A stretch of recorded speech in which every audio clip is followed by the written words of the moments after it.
क्या हरियाणा सरकार ने दिल्ली वालों के पीने के पानी में जहर मिला दिया? क्या सच में यमुना का पानी जानलेवा बन चुका है या ये सिर्फ एक राजनीतिक स्टंट है? आम आदमी पार्टी और बीजेपी के बीच इस मुद्दे को लेकर आर पार की लड़ाई छिड़ चुकी है और अब चुनाव आयोग भी इसमें कूद चुका है। लेकिन सवाल ये है कि यमुना का असली सच क्या है? क्या हरियाणा सरकार ने दिल्ली को जहर पिलाने की कोशिश की या फिर ये सिर्फ एक चुनावी बयानबाजी है? आज हम इस पूरे मामले का विश्लेषण करेंगे, फैक्ट्स के साथ, डेटा के साथ और बिना किसी एजेंडा के।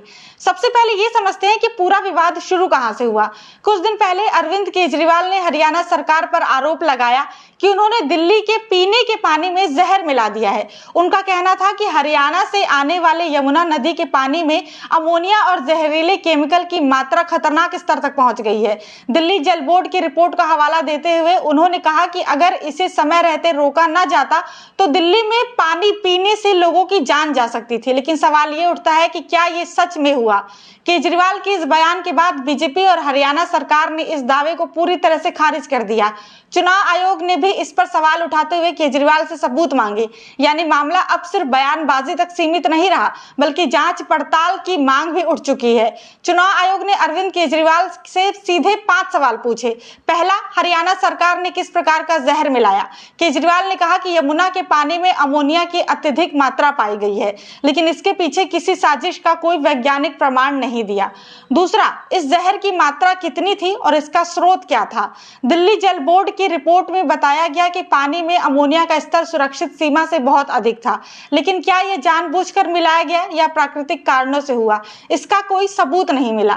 तीसरा, दिल्ली जल बोर्ड के किन इंजीनियरों ने इसकी पुष्टि की?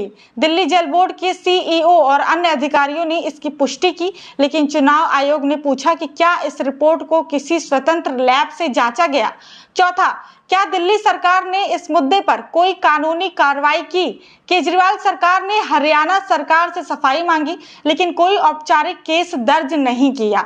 पांचवा, क्या दिल्ली सरकार के पास कोई सबूत है कि ये जानबूझकर किया गया है? इसका कोई ठोस प्रमाण केजरीवाल सरकार ने पेश नहीं किया। यानी चुनाव आयोग ने केजरीवाल सरकार को कटघरे में खड़ा कर दिया है।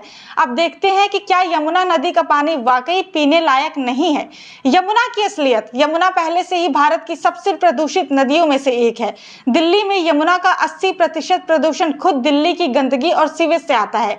हरियाणा से आने वाले पानी में अमोनिया जरूर बढ़ा था, लेकिन ये औद्योगिक कचरे और खेती में इस्तेमाल होने वाले केमिकल के कारण हुआ था।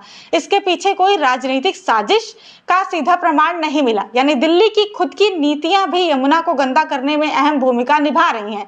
अब बड़ा सवाल ये उठता है कि इस विवाद में किसकी गलती है? केजरीवाल सरकार यमुना की सफाई का दावा किया, लेकिन आज भी दिल्ली की सीवेज ट्रीटमेंट फैसिलिटीज पूरी तरह से काम नहीं कर रही हैं। बिना सबूत के हरियाणा सरकार पर जहर मिलाने का आरोप लगाया। हरियाणा सरकार, हरियाणा से आने वाले पानी की गुणवत्ता को लेकर कोई पुख्ता मॉनिटरिंग नहीं हो रही है। औद्योगिक प्रदूषण को रोकने के लिए ठोस कदम नहीं उठाए गए। बीजेपी और केंद्र सरकार, नमामि गंगे योजना के तहत यमुना की सफाई का वादा किया गया था, लेकिन अभी तक कोई ठोस नतीजा नहीं निकला है। दिल्ली को साफ पानी देने के लिए केंद्र सरकार को भी ज्यादा सक्रिय होना चाहिए। यानी दोनों तरफ की सरकारें इस मुद्दे पर सिर्फ एक दूसरे पर आरोप लगा रही हैं, लेकिन असल में कोई ठोस समाधान नहीं दे रही। तो अब सवाल उठता है कि आम जनता क्या कर सकती है? 5 बड़े कदम।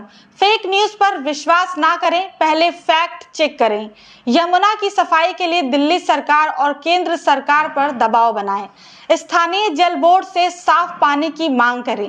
पानी के बचाव और सही उपयोग की आदत डालें। सोशल मीडिया पर जागरूकता फैलाएं और सही जानकारी शेयर करें। तो अब आपके सामने पूरा सच है। यमुना में जहर की बात एक राजनीतिक बयान थी, लेकिन यमुना की हालत वाकई गंभीर है। आपका क्या सोचना है? क्या दिल्ली सरकार को यमुना की सफाई में और मेहनत करनी चाहिए? क्या केंद्र सरकार को इस मुद्दे पर ज्यादा सक्रिय होना चाहिए? अपने विचार नीचे कमेंट में लिखिए और अगर वीडियो पसंद आई हो तो लाइक और शेयर जरूर करिए और चैनल को सब्सक्राइब करना बिल्कुल भी ना भूलें।